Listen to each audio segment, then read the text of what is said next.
First up, I let this go all the way to Friday because I knew they wasn't going to get their shit together. Republicans still have not picked a speaker. And they're blaming the Democrats. They're blaming the Democrats. That's like the Chicago Bears getting mad at the Green Bay Packers because they keep kicking their ass. Why don't y'all let us win? That ain't how it work, man. I ain't supposed to help you. And if you think, well, that's what's wrong with government, it doesn't work, the government don't work, that's why. If you're thinking of saying that, man, fuck you, pay attention. Because the Republicans, these same Republicans crying about the Democrats not helping them, those same Republicans have not voted for anything that the Democrats have got done. 0 votes. Even stuff that they are currently bragging about in their state. Okay? The infrastructure bill that Joe Biden put together, that's getting shit fixed all over the country, bridges, roads, and all that shit. Billions of dollars. No Republican votes. But the motherfuckers at them shovel first day, presentations, they probably put their name on a plaque in their state like they did something. They voted against it. They voted against all that shit. They're in the middle of doing made-up charges, interrogating the president's son. I mean, how low is that?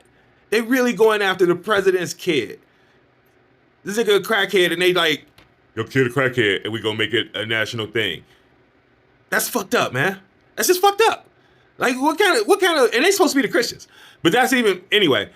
The Republicans don't help the Democrats with shit, and that's my point. Never. They stand on that. They campaign on that. That is literally the entire philosophy of the Republican Party. We ain't working with Democrats for anything. And then, when they can't hold their shit together, well, the Democrats didn't help us. It's hilarious. In the world that Democrats can ever say again that they put people before politics. They made a political decision to try to bring chaos, to shut down a branch of government, and that's wrong. Yeah. Republicans, I mean, the Democrats knew what they were doing when they put up 208 votes to take him out of the speakership, and that's what created the current situation that we're in. So then we had a conference meeting. They didn't take him out of the speakership. I mean, you guys are sure the majority. But you guys are the majority, right? 96% of the votes came from Democrats, so Brianna. I mean, just factually speaking, there were only 8 Republicans. And there were 208 Democrats. I mean, 208 Democrats. But, sir, who's in the majority? Well, the Democrats were the majority of that vote. And when we have a very who's small in the margin, majority in the House of Representatives?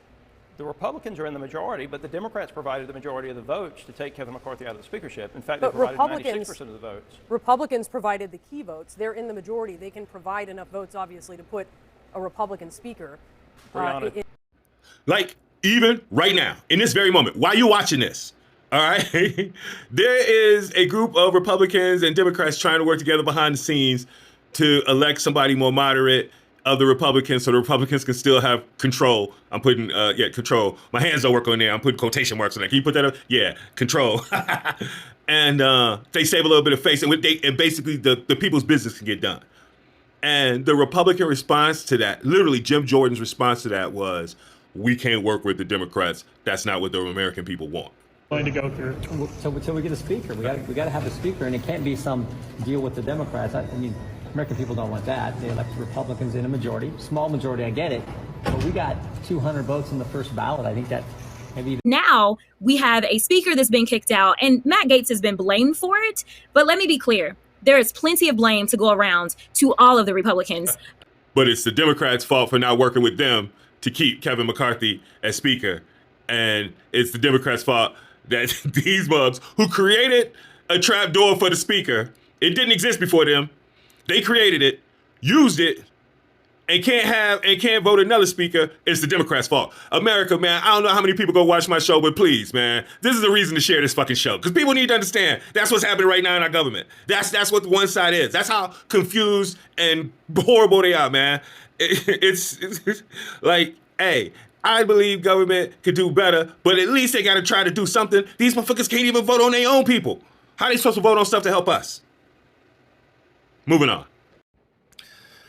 I don't really want to talk about the war, but the bombing, the onslaught just won't stop. It just... Jada will not shut the fuck up. She just keeps saying stuff. She keeps dropping more and more stuff. It's worse every time. Oh my God. It's like she's kicking this nigga in nuts virtually. So then, after all that abuse, what's my man's response? How my man respond to that? Come on, here you go. Can you love somebody forever, no matter what?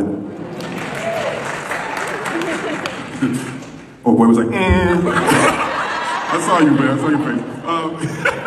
It was like that, dude. Everybody, the whole audience, people watching now, people watching this right now at this moment, all like, get away from this bit. And there ain't nobody on earth except you, mommy. My mommy. I almost messed up.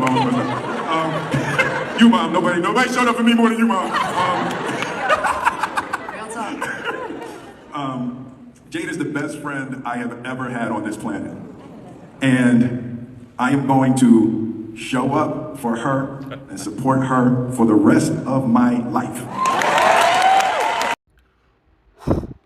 Jada must got some good, boy. Man, it must be out of this world. Man, I hope August do like a memoir or something, you know, about it, how good it was. Cause wow. Cause look at Will. This is wild. This is completely wild. So apparently Trump's attorneys are not attorneys in the place that they need to be attorneys to be his attorney. I let my man here run it. It's absurd. It's sincerely absurd. Wow, so Donald Trump's lawyers are this bad? Really? We just got word today from the U.S. Court of Appeals in the District of Columbia that Trump's attorneys aren't legally allowed to practice law in the court they're defending him in, and they knew that, and they tried to anyway. In a letter sent to Donald Trump's lawyer, John Lauro, from court clerks, it says, "Dear counsel, it is my understanding that you represent a party in the above captioned case, being USA v. Donald Trump. Our records reveal that you are not a member of the bar of this court. It is the policy of the court that all attorneys appearing before it be members of the bar of this court. Our rules do not allow us to accept filings from attorneys who are not members. Also, the names of non-members may not appear on any opinion the court issues. Unless you advise the court that you are not seeking admission and will not be representing a party to the case, your completed application is due by November 2nd, 2023. Like, I know every now and then I catch like a stray Trump supporter or somebody who don't think it matter. Hey, this dude trying to run the whole country. In fact, really, the whole world. He trying to be the world leader. He don't even got lawyers that are registered in the right places to be his lawyer. In a case that not only could put him in jail, could change history.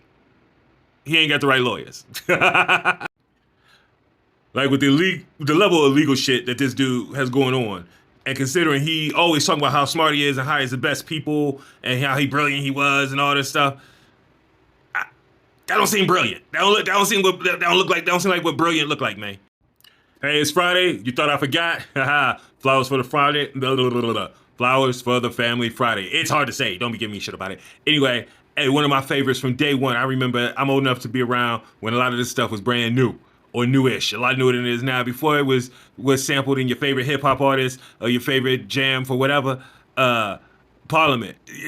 Just watch the clip, man. I'm gonna let them do this. This is George Clinton.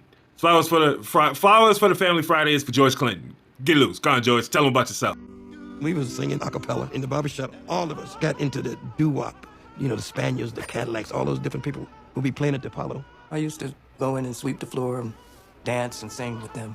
George split his time between singing and straightening. He named his group after a popular brand of cigarettes, the Parliaments, and dreamed up a scheme to make it to Motown.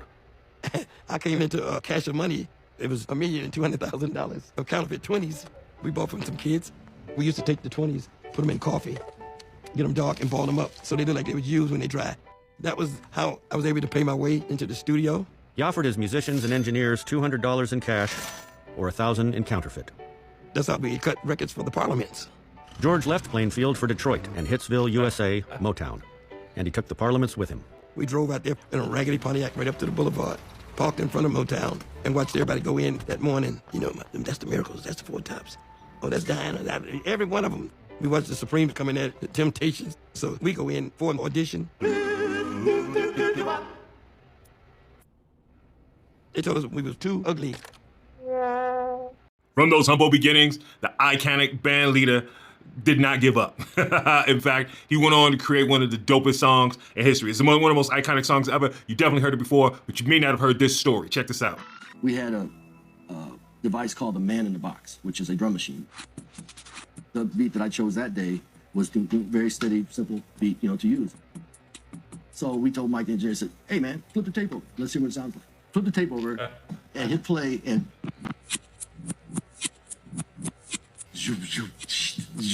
came out, and we're going like, "Oh my God." Now I don't know what, I ain't never heard it before, but I don't know. I can't tell what key it's in because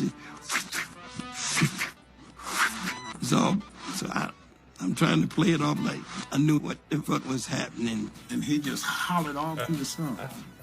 He hollered all through the song and then left. Now, how you expect me to do something with this? So I started talking.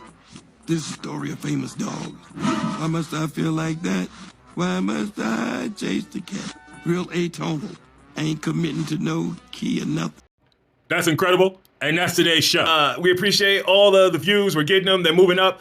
Please keep giving us your likes, your shares, your subscriptions, your follows, the hearts, the stars, everything that makes this work. You know how this works.